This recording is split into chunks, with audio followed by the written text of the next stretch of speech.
नमस्कार दोस्तों, स्वागत है आप सभी का हमारे चैनल कैवल एकेडमी पर। देखिए, हमारा घटना चक्र का पूर्वालोकन का सीरीज चल रहा है पॉलिटी का सेक्शन का। ठीक है, इसमें हम 9वां चैप्टर डिस्कस कर रहे हैं फिलहाल, और इसमें बात हो रही है शासन प्रणाली के बारे में। इस चैप्टर के हमने लगभग 50 क्वेश्चन को डिस्कस कर लिया है। आज हम शुरुआत करेंगे क्वेश्चन नंबर 51 से। तो चलिए, चूँकि डिस्कशन थोड़ा छोटा रहता है, आधे घंटे से ज़्यादा नहीं जाया जाता है, तो जल्दी से शुरुआत कर लेते हैं। शुरुआत करने से पहले एक चीज़ आप लोगों से कि जो मित्र नए हैं वह हमारे चैनल को सब्सक्राइब जरूर कर लें, और साथ ही साथ बेल आइकन को ज़रूर प्रेस करें, जिससे कि जैसे ही कोई वीडियो अपलोड होती है तो उन्हें तत्काल नोटिफिकेशन मिल जाए। चलिए शुरुआत कर लेते हैं। पहला क्वेश्चन नंबर 51 है कि मिथकों और कहावतों के रूप में प्रशासन के सिद्धांतों को किसने अस्वीकार किया। ऑप्शन है A Herbert Simon, B Dwight Waldo, C Frank Marini, या फिर डी F.W. रिंग्स। जल्दी बताइए। चलिए, इसका सही आंसर है option number A Herbert Simon ने मिथकों और कहावतों के आधार पर प्रशासन के सिद्धांत को अस्वीकार कर दिया था। चलिए एक्सप्लेनेशन देखते हैं तो और अच्छे से समझ में आ जाएगा। ठीक है, देखिए हर्बर्ट ए साइमन ने मिथकों और कहावतों के रूप में प्रशासन के सिद्धांत को अस्वीकार किया, जबकि Dwight Waldo, Frank Marini, F.W. Riggs ने मिथकों और कहावतों के रूप में प्रशासन के सिद्धांतों को स्वीकार किया है। ठीक, वैसे यह चीज़ें जो है पब्लिक एडमिनिस्ट्रेशन की है, लेकिन फिर भी पीटी के लिहाज से ठीक है। आइए बात कर लेते हैं नेक्स्ट। चूँकि यह प्रश्न भी कहाँ का है, ध्यान दीजिएगा, झारखंड PCS का है। चलिए आइए बात कर लेते हैं नेक्स्ट क्वेश्चन की।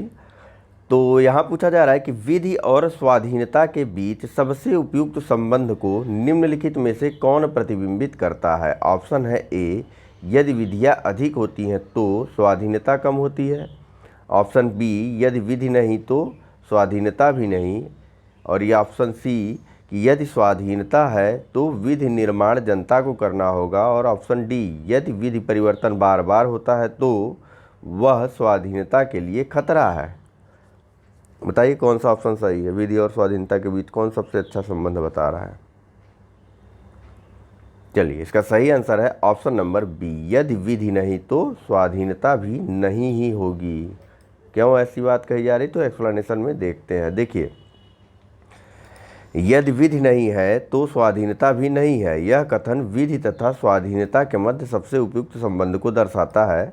स्वाधीनता का तात्पर्य विधि की पूर्ण अनुपस्थिति कदापि नहीं है। ठीक, विधि शास्त्री जॉन लॉक के अनुसार स्वाधीनता के अस्तित्व के लिए विधि का अस्तित्व जरूरी है। कानून ही स्वतंत्रता की रक्षा करता है। वे कहते हैं, यानी जॉन लॉक कहते हैं कि जहाँ कोई कानून नहीं वहाँ कोई स्वतंत्र भी नहीं है।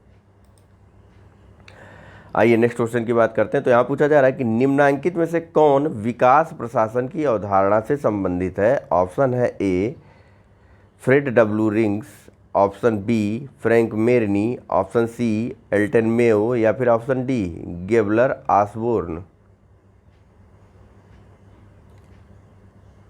चलिए, इसका सही आंसर है ऑप्शन नंबर ए। ठीक, F.W. रिंग्स जो है डेवलपमेंट या एडमिनिस्ट्रेटिव डेवलपमेंट प्रशासन से संबंधित है। यहाँ देखिए, विकास प्रशासन की अवधारणाओं से F.W. रिंग्स संबंधित है। अपनी पुस्तक, यानी कि F.W. रिंग्स की एक पुस्तक है एडमिनिस्ट्रेशन डेवलपमेंट इंक्लूसिव कॉन्सेप्ट। ठीक, इसमें इन्होंने लिखा है कि विकास प्रशासन उन कार्यक्रमों और परियोजनाओं को पूरा करने से संगठित प्रयासों से संबंधित है जो विकास में संलग्न व्यक्तियों द्वारा परिवर्तित या प्रवर्तित किए जाते हैं। ठीक, नेक्स्ट बात करते हैं। सब देखिए, सब झारखंड PCS का लगभग चल रहा है, जो आपको ज़्यादा कठिन प्रश्न इसमें लग रहे हैं, क्योंकि झारखंड PCS में क्या है ना, जो पब्लिक एडमिनिस्ट्रेशन वाला सब्जेक्ट है उसके भी कुछ प्रश्न जो है मल्टीपल चॉइस क्वेश्चन के रूप में पूछे जाते हैं। इस वजह से थोड़ी दिक्कत होती है जो सामान्य या फिर अन्य विषयों के ऑप्शनल लिए हुए हैं उन विद्यार्थियों को। चलिए आइए बात कर लेते हैं नेक्स्ट क्वेश्चन नंबर 54 की। यहाँ पूछा जा रहा है कि निम्नांकित में से कौन सा एक चिंतक लोक प्रशासन तथा निजी प्रशासन में समानताओं का समर्थक है। ऑप्शन है A Herbert Simon, B Paul H Appleby, या फिर सी सर जोसिया स्टाम्प, या फिर डी हेनरी फेयोल? जल्दी बताइए। चलिए, इसका सही आंसर है option number D. Henry Fayol जो है लोक प्रशासन तथा निजी प्रशासन में समानताओं के समर्थक हैं। बस इतना इतना जानते रहिए आप लोग, एक्सप्लेनेशन भी देख लेंगे। देखिए, प्रशासनिक चिंतक हेनरी फेयोल ने लोक प्रशासन तथा निजी प्रशासन में समानता का समर्थन किया है। इनके अनुसार अब हमारे सामने अनेक प्रकार के प्रशासन विज्ञान नहीं है, अपितु केवल एक ही प्रशासन है जिसे सार्वजनिक और निजी मामलों में समान रूप से उपयोग में लाया जा सकता है। ऐसा हेनरी फेयोल जी का कहना था। आइए नेक्स्ट बात करते हैं क्वेश्चन नंबर 55 की।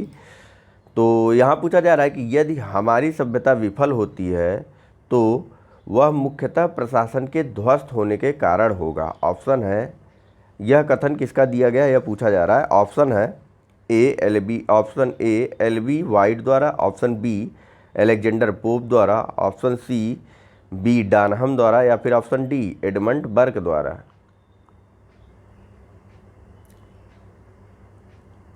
चलिए, इसका सही आंसर है ऑप्शन नंबर सी, बी डानहम ने यह कथन कहा था कि यदि हमारी सभ्यता विफल होगी तो इसका मुख्यतः प्रशासन ध्वस्त होने के कारण होगा। ठीक,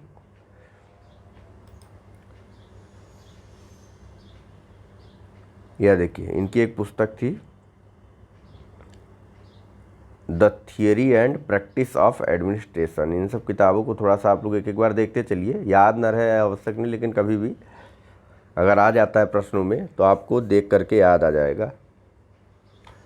ठीक, बी डानहम की एक पुस्तक थी the theory and practice of administration. ठीक, इसमें इन्होंने कहा था कि यदि हमारी सभ्यता असफल होती है तो ऐसा मुख्यतः प्रशासन के पतन के कारण होगा। ठीक है, चलिए बात करते हैं नेक्स्ट क्वेश्चन नंबर 56 की। यहाँ पूछा जा रहा है कि भारतीय राजनीतिक पद्धति के बारे में निम्न में से कौन सही नहीं है।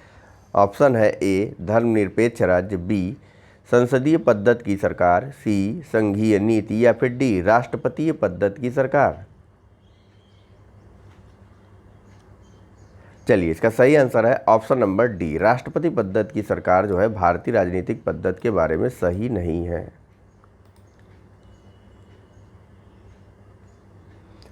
देखिए, भारत में राष्ट्रपति पद्धति की नहीं बल्कि संसदीय पद्धति, इस बारे में कई बार चर्चा की जा चुकी है। आइए नेक्स्ट क्वेश्चन देखते हैं। यहाँ पूछा जा रहा है कि गणतंत्रीय अवधारणा से संबंधित निम्नांकित में से कौन एक नहीं है। ऑप्शन है ए एक राज्य जिसमें जनता सर्वोच्च हो, ऑप्शन बी सर्वोच्च शक्ति निर्वाचित प्रधान में निहित हो, या फिर ऑप्शन सी सर्वोच्च शक्ति एक राजा के समान एक ही व्यक्ति में निहित हो, या फिर ऑप्शन डी एक ऐसी सरकार जो जनता द्वारा निर्वाचित प्रतिनिधियों की हो। तो बताइए, इसके बारे में भी काफ़ी बार चर्चा की जा चुकी है। चलिए, इसका सही आंसर है ऑप्शन सी, सर्वोच्च शक्ति एक राजा के समान एक व्यक्ति में निहित हो। ऐसा गणतंत्रीय अवधारणा में नहीं बल्कि राजतंत्र में होता है। ठीक है, बाकी अन्य विकल्प सही है। चलिए नेक्स्ट बात कर लेते हैं क्वेश्चन नंबर 58 की। तो यहाँ पूछा जा रहा है कि निम्नलिखित में से किन को विधि के शासन के प्रमुख लक्षणों के रूप में माना जाता है। ऑप्शन है, पहला शक्तियों का परिसीमन, दूसरा विधियों के समक्ष समता, तीसरा सरकार के प्रति जन उत्तरदायित्व, या चौथा स्वतंत्र और नागरिक अधिकार। जब तक मैं कोड पढ़ रहा हूँ तब तक आप इन विकल्पों को फिर से एक बार देखिए। ऑप्शन है ए, बताना है कौन सा सही उत्तर है। ऑप्शन है ए केवल 1 और 3, ऑप्शन बी केवल 2 और 4, ऑप्शन सी 1, 2 और 4, या फिर ऑप्शन डी 1, 2, 3, 4। चलिए, इसका सही आंसर है ऑप्शन नंबर सी 1, 2 और 4। ठीक, यह वाला विधि के शासन का प्रमुख लक्षण नहीं है।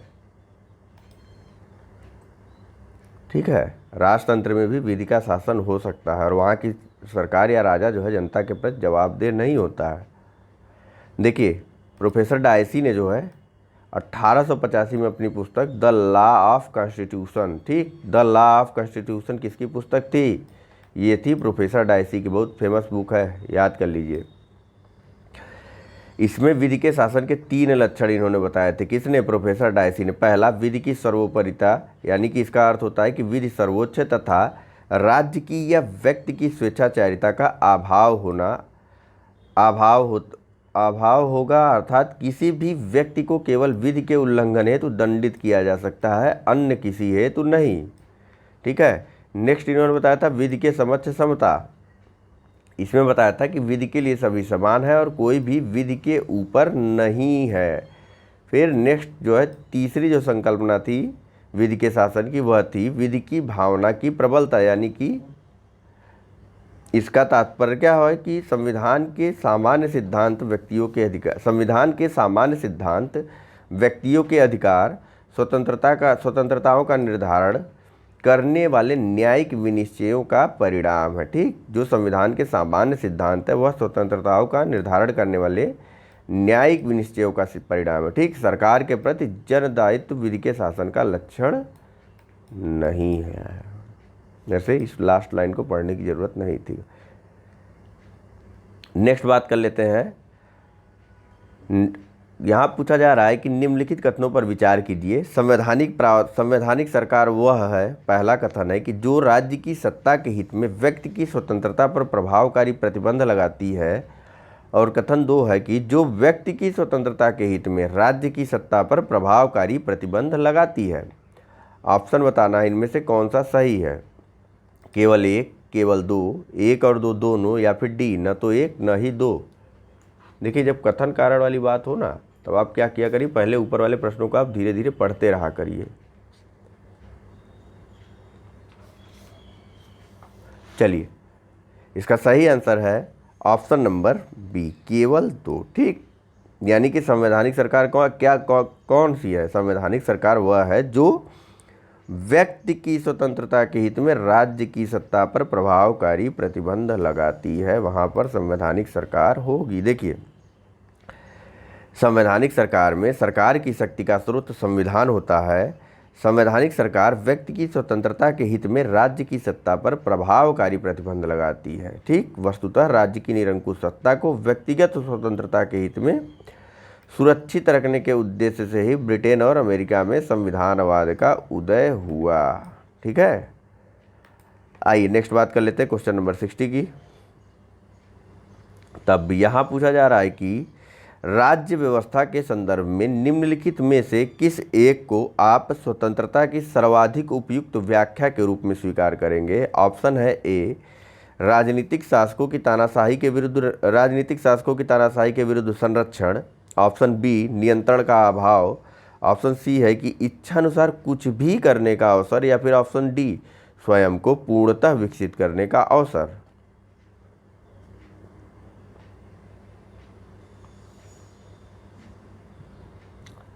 चलिए, इसका सही आंसर है ऑप्शन नंबर डी, स्वयं को पूर्णतः विकसित करने का अवसर। देखिए क्या पूछ रहा है यहाँ, देखिए राज्य व्यवस्था के संदर्भ में निम्नलिखित में से किस एक को आप स्वतंत्रता की सर्वाधिक उपयुक्त व्याख्या पूछ रहा है। तो आप कब स्वतंत्र होंगे? जब आप स्वयं को पूर्ण तरह से विकसित करने के लिए, किसी भी प्रकार से विकसित करने के लिए आपके पास अवसर हो। ठीक है, ज़्यादा कंफ्यूज होने की ज़रूरत नहीं है। देखिए कितना लंबा चौड़ा यहाँ एक्सप्लेनेशन दे दिया, इसकी कोई आवश्यकता ही नहीं है। सीधा सीधा प्रश्न देखिए, आपको समझ में आएगा। आइए बात कर लेते हैं नेक्स्ट क्वेश्चन नंबर 61 की। तो यहाँ पूछा जा रहा है कि समाज में समानता होने का एक निहितार्थ यह है कि उसमें ए, विशेषाधिकारों का अभाव है, बी, अवरोधों का अभाव है, सी, प्रतिस्पर्धा का अभाव है, या फिर डी, विचारधारा का अभाव है। चलिए, इसका सही आंसर है ऑप्शन ए, विशेषाधिकारों का अभाव है। ठीक, समाज में अगर सभी लोग समान होंगे तो जाहिर सी बात है कोई विशेष नहीं होगा, और जब कोई विशेष है तो फिर सब समान कैसे हो गए भाई। यही चीज़ इस एक्सप्लेनेशन में भी बताई गई। देखिए, समानता का एक सामान्य अर्थ यह हुआ कि रंग, नस्ल, जाति, लिंग आदि के आधार पर किसी व्यक्ति के साथ भेदभाव नहीं किया जा सकता और किसी व्यक्ति को विशेषाधिकार नहीं दिया जा सकता। अतः समाज में समानता होने का एक निहितार्थ यह है कि उसमें विशेषाधिकारों का अभाव है। आइए नेक्स्ट क्वेश्चन की बात करते हैं। तो यहाँ पूछा जा रहा है कि भारत एवं अमेरिका की राजनीतिक व्यवस्थाओं के बीच निम्नलिखित में से कौन सी विशेषताएं समान हैं। ऑप्शन है, पहला कथन है कि अवशिष्ट शक्तियाँ केंद्र के पास है, दूसरा अवशिष्ट शक्तियाँ राज्यों के पास है, तीसरा राष्ट्रपति के पास पॉकेट वीटो की शक्ति है, और चौथा उच्च सदन में कुछ मनोनीत सदस्य होते हैं। ठीक, नीचे जब तक मैं ऑप्शन पढ़ रहा हूँ आप इन्हें एक बार फिर से पढ़िए। ऑप्शन ए केवल 3, ऑप्शन बी केवल 3 और 4, ऑप्शन सी केवल 2, 3 और 4, या फिर ऑप्शन डी 1, 3 और 4। चलिए, अब तक आपने ऊपर वाला पढ़ लिया होगा तो जल्दी से बता दीजिए।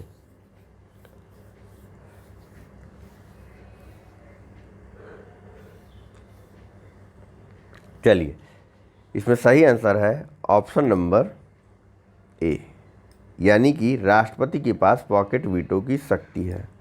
इसके अलावा न्यायिक पुनर्विलोकन वाली बात, ठीक है, इसे देखते हैं हम लोग, क्योंकि तुलना की गई है भारत के संविधान की अमेरिका के संविधान से।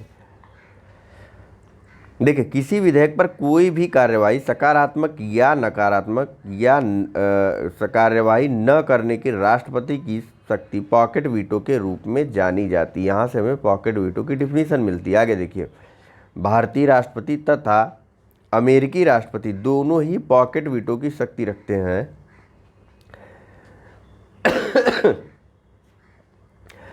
यद्यपि अमेरिकी राष्ट्रपति की यह शक्ति भारतीय राष्ट्रपति की इस शक्ति के सापेक्ष छोटी है, क्योंकि यानी कि भारतीय राष्ट्रपति की शक्ति ज़्यादा बड़ी है अमेरिकी राष्ट्रपति की पॉकेट वीटो की शक्ति से। क्योंकि अमेरिकी राष्ट्रपति को विधेयक पर कार्रवाई न किए जाने की स्थिति में 10 दिन में विधेयक को वापस करना होता है, जबकि भारतीय राष्ट्रपति के पास ऐसी कोई बाध्यता नहीं है, यानी कि कोई टाइम लिमिट नहीं है, वह कितने भी दिनों तक विधेयक को अपने पास रख सकता है। ठीक, आगे देखिए, भारत तथा अमेरिका के राजनीतिक व्यवस्थाओं के बीच पॉकेट वीटो की शक्ति विशेषता ही समानता है। भारत में अवशिष्ट शक्तियां केंद्र के पास तथा अमेरिका में राज्यों के पास है। ठीक है, अमेरिका में उच्च सदन में सभी सदस्य प्रत्यक्ष निर्वाचित होते हैं, जबकि भारत में उच्च सदन यानी कि राज्यसभा में राष्ट्रपति द्वारा 12 सदस्य मनोनीत किए जाते हैं। याद रहना चाहिए ये सब चीज़ें। ठीक है, आइए नेक्स्ट बात कर लेते हैं क्वेश्चन नंबर 63 की। यहाँ पूछ रहे हैं कि दूसरे प्रशासनिक आयोग यानी सेकंड ARC के कौन से प्रतिवेदन ने भारत में सुशासन की बाधाओं की पहचान की है। चलिए, इसके ऑप्शन देखिए। ऑप्शन ए शासन में नैतिकता, ऑप्शन बी नागरिक केंद्रित प्रशासन, शासन का केंद्र बिंदु, या फिर ऑप्शन सी ई शासन को बढ़ावा, या फिर ऑप्शन डी स्थानीय शासन।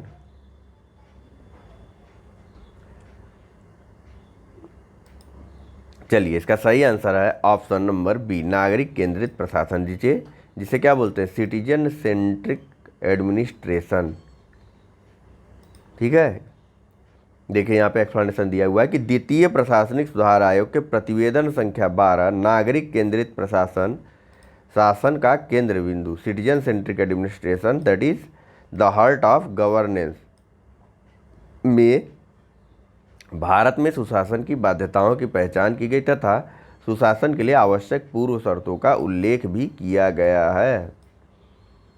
सेकंड ARC पे हम लोग जल्द ही चर्चा करेंगे मेंस के पेपर के पहले, लेकिन फिलहाल प्री की बात हो रही है। चलिए आइए नेक्स्ट बात कर लेते हैं। भारतीय संघवाद में विविधताओं में एकता को प्रोन्नत करने हेतु निम्नलिखित में से किन संस्थाओं को आवश्यक माना गया है।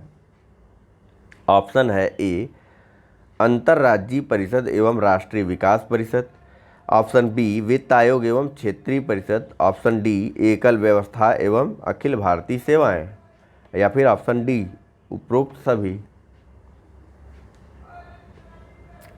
बहुत ही सरलता के साथ इसको आप उपरोक्त सभी लगा सकते हैं, परेशान मत होइए। सभी जो है विविधताओं में एकता को प्रोन्नत करती हैं भारतीय संघवाद की। ठीक है, नहीं, इतने लंबे चौड़े एक्सप्लेनेशन की इसमें कोई आवश्यकता भी नहीं है। नेक्स्ट बात करते हैं, हमारा इसी के साथ जो है शासन प्रणाली वाला चैप्टर खत्म हो गया। आगे बात कर लेते हैं राष्ट्रीय प्रतीकों के बारे में। एक बार टाइम देख लिया जाए, क्या टाइम हो भी गया होगा तब भी यह चैप्टर तो मैं कंप्लीट करवा के ही छोड़ूंगा, फिर भी टाइम देख लूँ आप लोगों के लिए। अभी तो 10 मिनट बचा है यार, इसके आगे वाला चैप्टर भी चल सकता है, बहुत छोटा चैप्टर है ये, लगभग 12 प्रश्न है, ज़्यादा नहीं है। ठीक है, जब तक मैं ना इधर उधर की बात करा करूँ तब तक आप लोग वीडियो को लाइक शेयर और सब्सक्राइब भी कर लिया करिए, साथ ही साथ उस बेल आइकन को ज़रूर दबाइए। इसके अलावा एक अन्य बात है कि अपने अन्य मित्रों के साथ भी शेयर कीजिए, थोड़ा हमें मोटिवेट कीजिए। जैसे जैसे सब्सक्राइबर और व्यूज़ बढ़ेंगे हमको भी मोटिवेशन मिलता रहेगा और हमारी जिम्मेदारी भी बढ़ती रहेगी आप लोगों के लिए और अच्छे अच्छे कंटेंट ले आने की। तो चलिए शुरू कर लेते हैं राष्ट्रीय प्रतीक वाले चैप्टर को।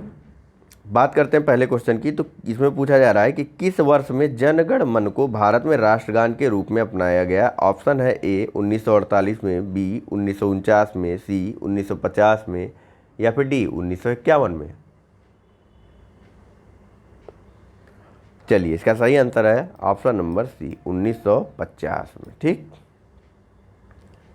यहाँ देखिए संविधान सभा ने 24 जनवरी 1950 को, कब डेट भी याद रहना चाहिए। ठीक, संविधान सभा ने 24 जनवरी 1950 को जनगण मन को राष्ट्रगान के रूप में अपनाया। राष्ट्रगान को गाने का समय लगभग 52 सेकंड का है। ठीक,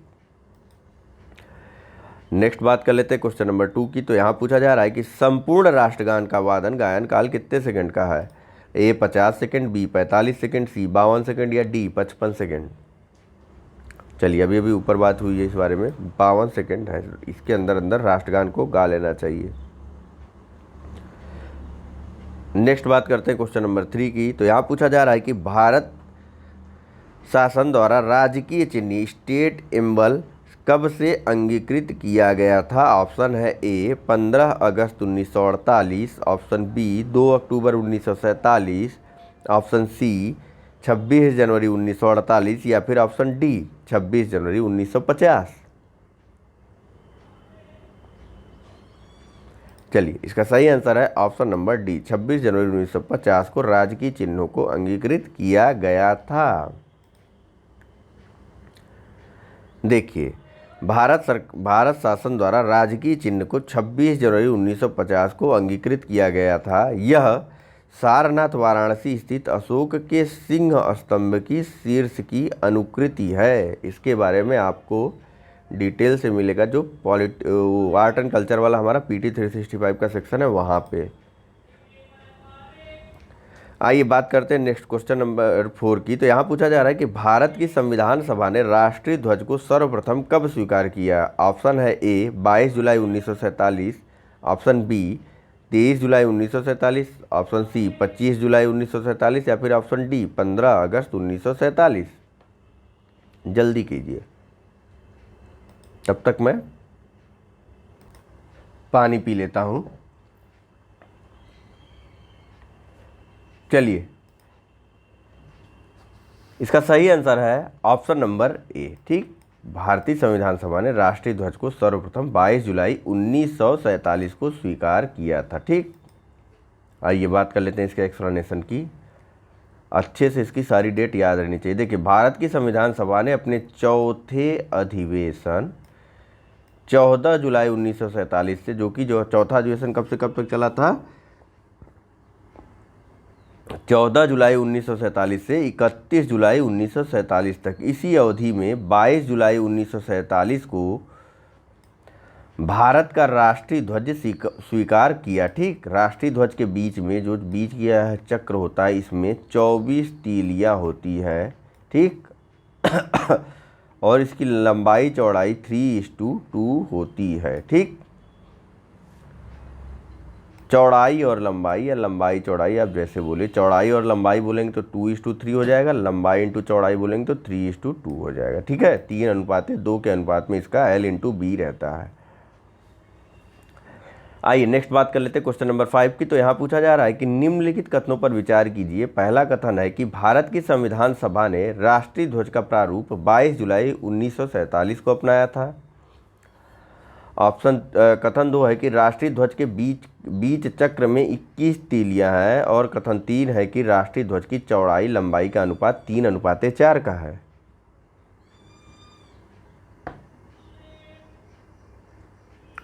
देख लिया कथनों को, तो आइए देखते हैं अब इसके ऑप्शन को। यहाँ पूछा जा रहा है कि कौन सा सही है। पहला और दूसरा केवल एक ऑप्शन सी केवल 2 और 3, या फिर ऑप्शन डी केवल 2। देखिए इसमें केवल एक सही है, ठीक है। चक्र के बीच में 24 तीलियां हैं, 3:4 नहीं, 3:2 का अनुपात है, ठीक है, इनकी लंबाई और चौड़ाई के बीच में। स्वीकार 22 जुलाई 1947 को ही किया गया था संविधान सभा के द्वारा। नेक्स्ट बात करते हैं क्वेश्चन नंबर 6 की। तो यहाँ पूछा जा रहा है कि भारत का राष्ट्रीय पशु है, ऑप्शन है ए हिरण, बी हाथी, सी बाघ, या डी शेर। चलिए, भारत का राष्ट्रीय पशु बाघ है, ठीक। आइए एक्सप्लेनेशन देखते हैं। एक्सप्लेनेशन इसलिए क्योंकि इसका साइंटिफिक नेम पैंथेरा टाइग्रिस, ठीक, बाघ का कहीं कहीं पैंथेरा टाइग्रिस लिख के आ जाएगा, तो वहाँ आपको कंफ्यूज नहीं करना, ठीक। भारत का राष्ट्रीय पशु बाघ या पैंथेरा टाइग्रिस है। देश में बाघों की घटती जनसंख्या को देखते हुए अप्रैल 1993 में बाघ परियोजना शुरू की गई थी, ठीक है। नेक्स्ट बात करते हैं, भारत के राष्ट्रीय पुष्प कौन सा है? ए सूरजमुखी, बी कमल, सी गुलाब, या डी गेंदा। चलिए, इसका सही आंसर है ऑप्शन नंबर बी, भारत का राष्ट्रीय पुष्प कमल है, ठीक। एक्सप्लेनेशन देखते हैं। देखिए एक्सप्लेनेशन इसलिए क्योंकि कमल का जो राष्ट्रीय पुष्प भारत का पुष्प कमल है, इसका साइंटिफिक नाम नेलेम्बो न्यूसीफेरा, ठीक। बाघ का क्या नाम है? Panthera Tigris. राष्ट्रीय पुष्प कमल का वैज्ञानिक नाम नेलेम्बो न्यूसीफेरा। आइए नेक्स्ट देखते हैं क्वेश्चन नंबर 8 के बारे में। यहाँ पूछा जा रहा है कि भारत का राष्ट्रीय पक्षी है, ऑप्शन है ए कोयल, बी हंस, सी मोर, डी कबूतर। चलिए, इसका सही आंसर है ऑप्शन नंबर सी। तो चलिए एक्सप्लेनेशन में इसका साइंटिफिक नाम देखते हैं। देखिए, भारत का राष्ट्रीय पक्षी मोर है, जिसका वैज्ञानिक नाम पावोक्रिस्टेसस है, ठीक। क्या है वैज्ञानिक नाम मोर का? पावोक्रिस्टेटस, ठीक है। और राष्ट्रीय वृक्ष बरगद है भारत का, राष्ट्रीय पुष्प कमल है, राष्ट्रीय फल आम है, राष्ट्रीय वाक्य सत्यमेव जयते, ठीक। जो कहाँ लिखा है सत्यमेव जयते? सारनाथ वाराणसी स्थित अशोक स्तंभ से लिया गया है यह सत्यमेव जयते का वाक्य, ठीक। राष्ट्रीय पुष्प कमल, राष्ट्रीय फल आम, राष्ट्रीय वृक्ष बरगद, राष्ट्रीय पक्षी मोर, याद रहेगा ना। और राष्ट्रीय पशु पैंथेरा टाइग्रिस या बाघ। यहाँ देखिए, भारत का राष्ट्रीय पक्षी कौन है? ऑप्शन है ए मोर, बी बतख, सी तोता, या फिर डी कबूतर। भारत का राष्ट्रीय पक्षी पावोक्रिस्टेटस या फिर मोर है, ठीक, पावोक्रिस्टेटस। आइए नेक्स्ट बात करते हैं क्वेश्चन नंबर 10 की। यहाँ पूछा जा रहा है कि भारतीय राष्ट्रीय ध्वज चक्र में भारतीय राष्ट्रीय ध्वज में चक्र किसका प्रतीक है? ऑप्शन है ए स्वतंत्रता का, बी न्याय का, सी समानता का, या डी भाईचारे का। चलिए, भारतीय राष्ट्रीय ध्वज में जो चक्र बना हुआ है जिसमें कि 24 तीलियां हैं, यह जो है न्याय का प्रतीक है, यानी कि ऑप्शन नंबर बी। इसके बारे में देखते हैं। देखिए, भारतीय राष्ट्रीय ध्वज में सफ़ेद पट्टी के बीच में नीले रंग का चक्र है, जिसका प्रारूप सारनाथ में अशोक के सिंह स्तंभ पर बने चक्र से लिया गया है। इसमें 24 तीलियां हैं और यह न्याय का प्रतीक है। सारनाथ के अशोक के सिंह स्तंभ से क्या क्या लिया गया? एक तो राष्ट्रीय चिन्ह, दूसरा यह चक्र, तीसरा राष्ट्रीय वाक्य। नेक्स्ट बात करते हैं क्वेश्चन नंबर 11 की। तो यहाँ पूछा जा रहा है कि भारत के राष्ट्रीय ध्वज में आरों की कुल संख्या या तीलियों की कुल संख्या कितनी? कई बार बात की जा चुकी, यह है 24। आइए नेक्स्ट बात कर लेते हैं और इस लेक्चर के आखिरी क्वेश्चन के बारे में। यहाँ पूछा जा रहा है कि राष्ट्रीय पंचांग के संबंध में कौन सा कथन सही है? ऑप्शन ए है, कथन एक है कि भारतीय राष्ट्रीय पंचांग विक्रम संवत पर आधारित है, और कथन 2 है कि राष्ट्रीय पंचांग को 26 जनवरी 1950 से अपनाया गया है। कूट दिया हुआ है, जब तक कूट पढ़ रहा हूँ तब तक आप इस पर चिंतन कीजिए। ऑप्शन ए केवल 1, ऑप्शन बी केवल 2, ऑप्शन सी 1 और 2 दोनों, या फिर ऑप्शन डी न तो 1 न ही 2। चलिए, इसका सही आंसर है ऑप्शन नंबर डी, न तो 1 न तो 2। ठीक है, आइए एक्सप्लेनेशन देखते हैं तो अच्छे से क्लियर हो जाएगा।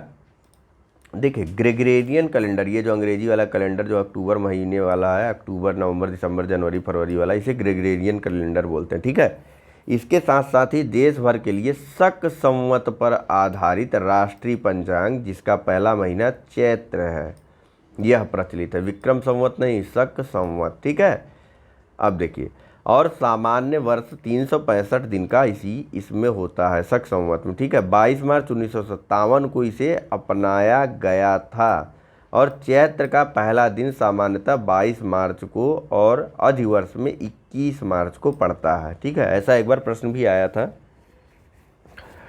आप कल्चर वाले प्रश्नों को देखेंगे तो वहाँ पे मिलेगा यह प्रश्न, आर्ट एंड कल्चर के क्वेश्चन में। ठीक है, तो चलिए फिलहाल इस डिस्कशन में इतना ही है, टाइम लिमिट भी हमारी ख़त्म हो रही है।